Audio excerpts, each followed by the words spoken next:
Hello, and welcome to another discussion on the subject of mergers and acquisitions. Our law firm, George P. Shenas Incorporated, is pleased to sponsor this particular series. Of course, I'm George Shenas, and it's my privilege to host this series and to have as my guests a number of specialists who've worked in this area in connection with our handling and closing of over 30 transactions of this type. Today, I'm particularly pleased to have as my guest Marcus Klebe, who is my law firm colleague that I have worked side by side with in connection with a number of these transactions. Welcome, Marcus. Thank you, George. Marcus brings to our law firm a background involving a number of international and domestic financing transactions handled through a couple of major New York law firms prior to joining our firm. Marcus, as you know, our firm places a specific and important emphasis on the timely and thorough handling of diligence by a seller who is preparing to sell his business. And we hold to the view that handling sellers' pre-sale diligence in that type of manner with a great deal of attention can bring a great deal of value to the seller in terms of the price that he is able to generate and the terms of sale that he's able to negotiate. I'd like your view on that. Due diligence can simply be thought of as a process by which all the information that is relevant to making a decision in a particular transaction comes to light.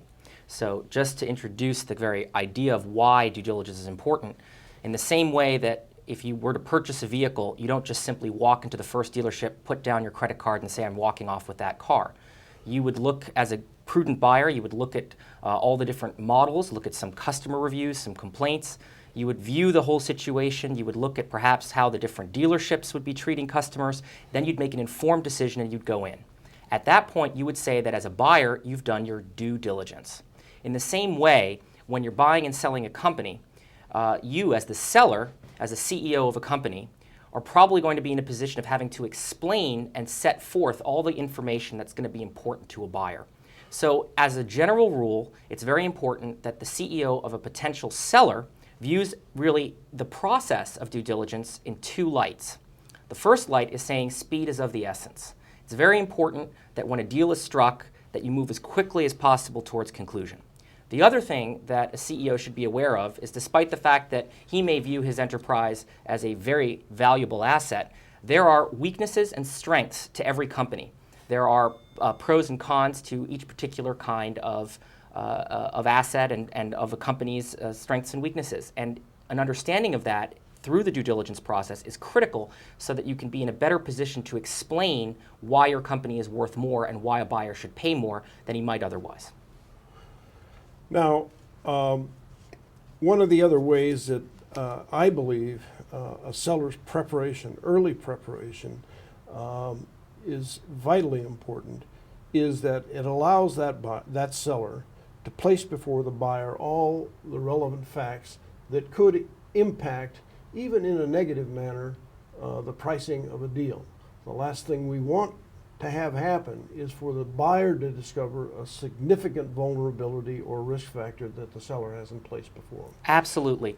I couldn't agree more, George. As a practical matter, you don't want to be in a position of hiding the warts that cover your company.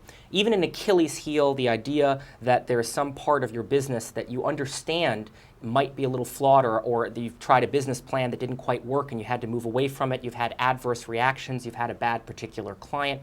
All those things are explainable.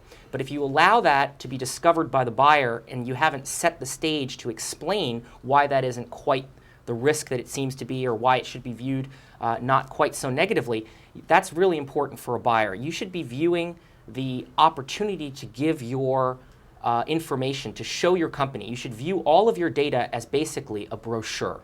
It's really a way for you to get out there and say, these are all the aspects of my company. And if I tell you that it's worth X dollars and I have this much revenue and I have this many clients, what a buyer wants to see when they come in is they want to see the truth of what you've represented to them, of how you've placed the company up. So I think that it's important for any CEO to view the due diligence process, and in fact, the gathering of all of that data, and we'll get into this a little bit more later, they should view the preparation of their company for sale not as an administrative burden, but as an opportunity. It's a valuable tool to get their house in order so that when the opportunity comes, their speed is of the essence, and you would like to close a transaction, that you're in a position to actually get that done.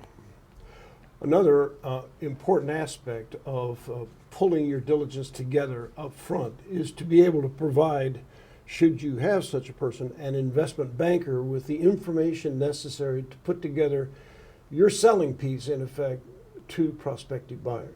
In essence, if you do work with an investment banker, but even if you work on your own, you're going to have to present sort of what's known colloquially as a book, a collection of information on your company, of past performance, projections, a description of your operations.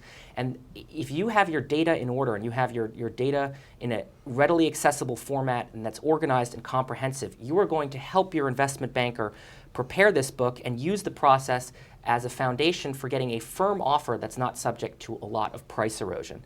And I think that that's really goes back to what is the due diligence process, why am I assembling data really, and producing a data room. You're doing this to build trust with the buyer.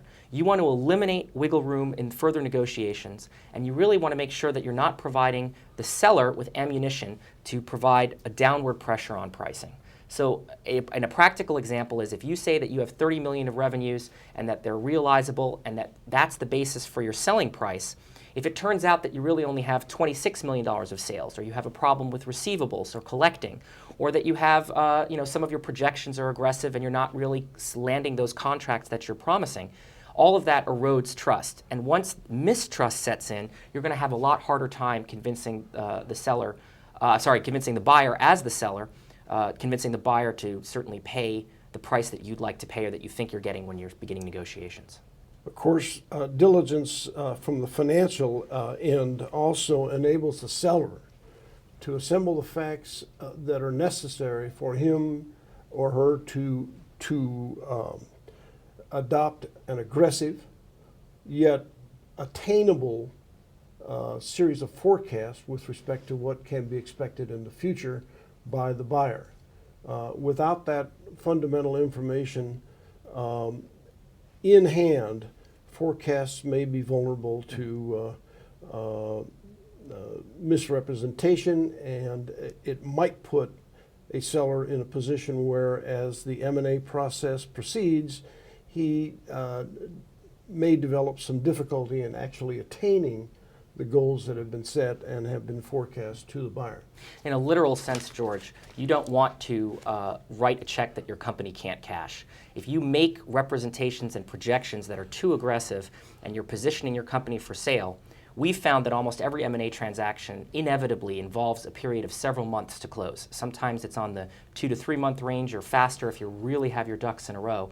But in a practical sense, it can often stretch out over 3, 4, 5 months. In very, very complex transactions, it might even be a bit longer than that. In that sense, if you've made projections that you realize or are so aggressive that you realize you can't attain, or are so aggressive that you end up missing all of these milestones going forward, that's backs you in a corner. And when you have an agreement preliminarily on price, you need to keep the length of the transaction in mind, and that's why you're going to try to be realistic in presenting the picture of your company, both historically and on a forward-looking basis. Marcus, we're going to take a break here with the expectation of continuing our discussion on this important topic of diligence in the M&A process in a subsequent video. Thank you.